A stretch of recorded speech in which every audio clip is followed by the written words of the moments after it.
अपनी बात देख रहे सभी दर्शकों का स्वागत है। आज हम आपको इंडिया के टॉप 10 गैंगस्टर के बारे में बताने जा रहे हैं, जिनसे आम जनता तो डरती ही थी, पर इनका दबदबा इतना था कि इन्होंने पुलिस और सरकार की नाक में दम करके रखा था। तो बिना वक्त जाया किए शुरू करते हैं पहले नंबर पर इंडिया का मोस्ट वांटेड डॉन, मुंबई बम धमाके का मास्टरमाइंड दाऊद इब्राहिम, जिसने पूरी मुंबई पुलिस की नाक में दम करके रख दिया था। आपको बता दें कि वर्ष 1993 में मुंबई में हुए बहुत बड़े बॉम्ब ब्लास्ट के पीछे हुए हादसे का मास्टरमाइंड दाऊद इब्राहिम को ही बताया जाता है, जिसमें 300 लोगों की मौत हुई थी। दाऊद का जन्म 27 दिसंबर 1955 मुंबई के रत्नागिरी में हुआ। बचपन में स्कूल की पढ़ाई बीच में छोड़कर शराब, नशा, चोरी, ड्रग सप्लाई, डकैती, लूटपाट करने लगा, जिसकी वजह से कई बार इसको जेल भी हुई, लेकिन हर बार किसी भी तरीके से जेल से छूट जाता। दोस्तों, कई लोग कहते हैं कि दाऊद जिंदा है और कई कहते हैं कि दाऊद की मौत हो चुकी है, पर इसका कोई ठोस सबूत ना होने के कारण कुछ कहा नहीं जा सकता। दाऊद इब्राहिम पर बॉलीवुड मूवीज भी बन चुकी हैं। रुपिंदर गांधी। रुपिंदर का जन्म 2 अक्टूबर 1979 पंजाब की खन्ना तहसील के एक गांव रसूलपुर में हुआ। गांधी जयंती वाले दिन जन्म होने की वजह से इनके पिता हरदेव सिंह ने इनका नाम रुपिंदर गांधी रख दिया। स्कूल से ही रुपिंदर गांधी बहुत ही इंटेलिजेंट स्टूडेंट रहे। उसके पास छात्र अपनी समस्या लेकर आते थे तो रुपिंदर उसे अपनी तरीके से ही हल करता था। धीरे धीरे ये लड़ाई झगड़े कब गैंगवार में बदल गए पता ही नहीं चला, जिसके बाद रुपिंदर गांधी कई लोगों और राजनीतिक नेताओं की आंखों में खटकने लगा। 9 सितंबर 2003 में रुपिंदर गांधी के दुश्मनों ने उसको अगवा कर उसे मारकर भाखड़ा नगर में फेंक दिया था। पोस्टमार्टम की रिपोर्ट में पता चला कि उसके हाथ और पांव की हड्डियां टूटने की वजह से और 2 गोलियां लगने की वजह से उसकी मौत हो गई थी।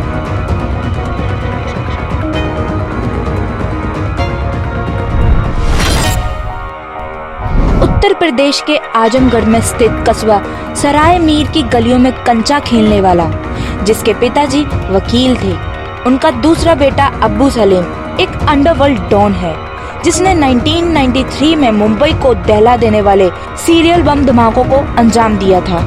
घर की हालत सही करने के लिए अब्बू सलीम ने पहले साइकिल ठीक करने की दुकान पर नौकरी की, नाई का काम भी किया, फिर मुंबई में डिलीवरी बॉय का काम भी किया। मुंबई में इसकी मुलाकात दाऊद के छोटे भाई अनीस इब्राहिम से हुई, जिसके बाद उसकी अब्बू सलीम से सलीमवा के डॉन के बनने की शुरुआत हुई, जिसके बाद वह मुंबई पुलिस की आंखों में खटकने लगा और उसे कोर्ट की पेशी के दौरान जज ने आर्थर रोड जेल में उम्र कैद की सजा सुनाई। सुक्खा कालवा। करतारपुर के एक कालवा गांव में रहने वाला सुक्खा कालवा पंजाब का एक कुख्यात गैंगस्टर था, जिसका असली नाम सुखवीर सिंह कालवा था।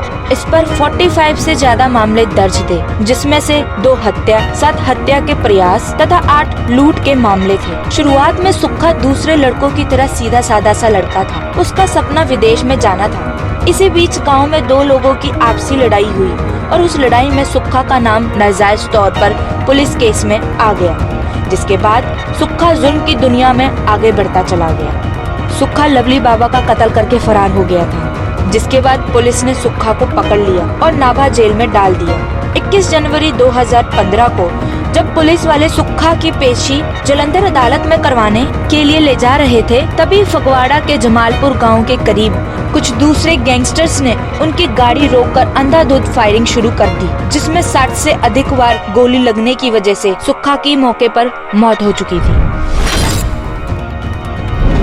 श्री प्रकाश शुक्ला।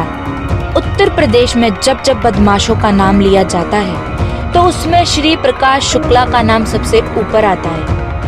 25 साल के इस युवा बदमाश का खौफ इतना ज्यादा था कि प्रशासन को इससे निपटने के लिए STF गठन करना पड़ा।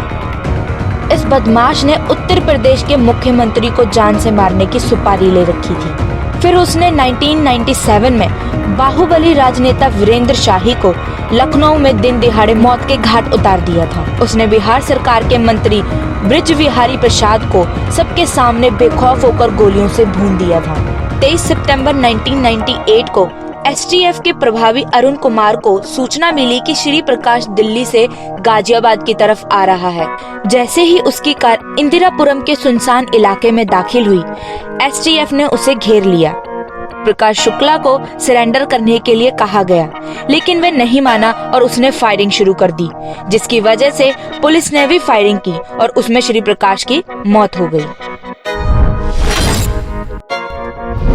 2 एएसआई का मर्डर, 25 वारदातों में वांटेड, 33 किलो सोना लूटकर गैंगस्टर जयपाल पुल्लर ने उड़ा रखे थे पंजाब पुलिस के होश। जुर्म की दुनिया में आने से पहले नेशनल लेवल का खिलाड़ी और पुलिसकर्मी का बेटा होने के बाद जल्दी मशहूर होने की चाहत में उसे चोर और कातिल बना दिया। रिपोर्ट्स के मुताबिक 30 अप्रैल 2016 में जयपाल ने नेता जसविंदर सिंह रॉकी की हत्या कर दी थी और उसने कत्ल करने के बाद खुद फेसबुक पर बेबाक होके ऐलान किया कि कत्ल उसने किया था। 2017 में जयपाल और उसके साथियों ने चंडीगढ़ के पास की एक एक्सिस बैंक से 1 करोड़ 33 लाख रुपयों की लूट को अंजाम दिया था। 9 जून 2021 को कोलकाता पुलिस को सूचना मिली थी कि जयपाल पुल्लर एक अपार्टमेंट में छिपा हुआ है, जिसके बाद स्पेशल टास्क फोर्स की टीम ने अपार्टमेंट पर छापा मारा और फायरिंग में जयपाल पुल्लर की मौत हो गई थी।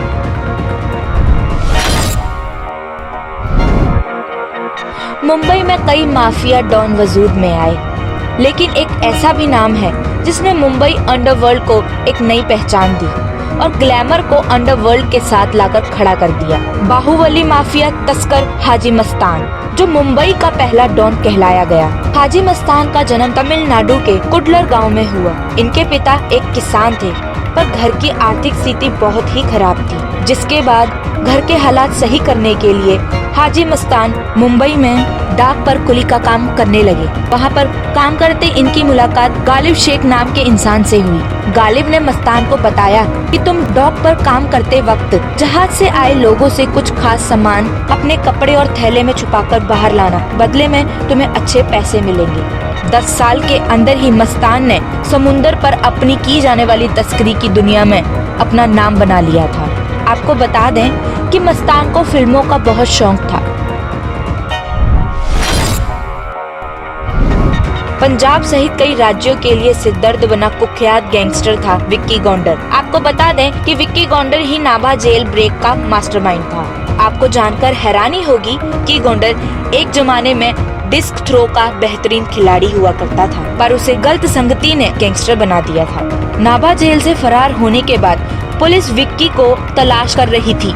पंजाब पुलिस को विक्की गौंडर और उसके साथियों का पता चला कि वो राजस्थान बॉर्डर पर स्थित अबोहर के हिंदू मलकोट में छुपे हुए हैं, तो पुलिस ने बिना किसी देरी के विक्की गौंडर के दोस्तों को देर रात चारों तरफ से घेर लिया था, जिसमें पुलिस के द्वारा फायरिंग में विक्की गौंडर और उसके दोस्तों की मौत हो चुकी थी। जग्गू भगवानपुरिया, पंजाब राज्य के गैंगस्टरों में एक बड़ा नाम जग्गू भगवानपुरिया का भी है। ये बटाला के गांव भगवानपुर का रहने वाला है। गैंगस्टर बनने से पहले जग्गू कबड्डी का खिलाड़ी भी था। पहली बार जग्गू का नाम पास के गांव ध्यानपुर में हुए एक कत्ल में सामने आया। जुर्म की दुनिया में जग्गू का बॉस गैंगस्टर गुरी था, जो कि अब इस दुनिया में नहीं है।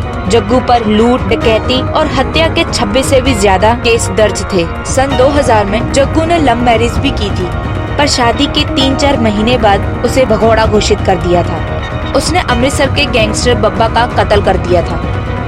जग्गू की बढ़ती दहशत को रोकने के लिए पंजाब पुलिस जोरों से इसको ढूंढ रही थी। 12 जुलाई 2015 को मेहता के पास एक गांव के ओपराय से जग्गू को गिरफ्तार कर लिया। अब वह पटियाला की जेल में है और जेल में रहते भी उसने कई हत्याओं को अपनी गैंग के जरिए अंजाम दिया है।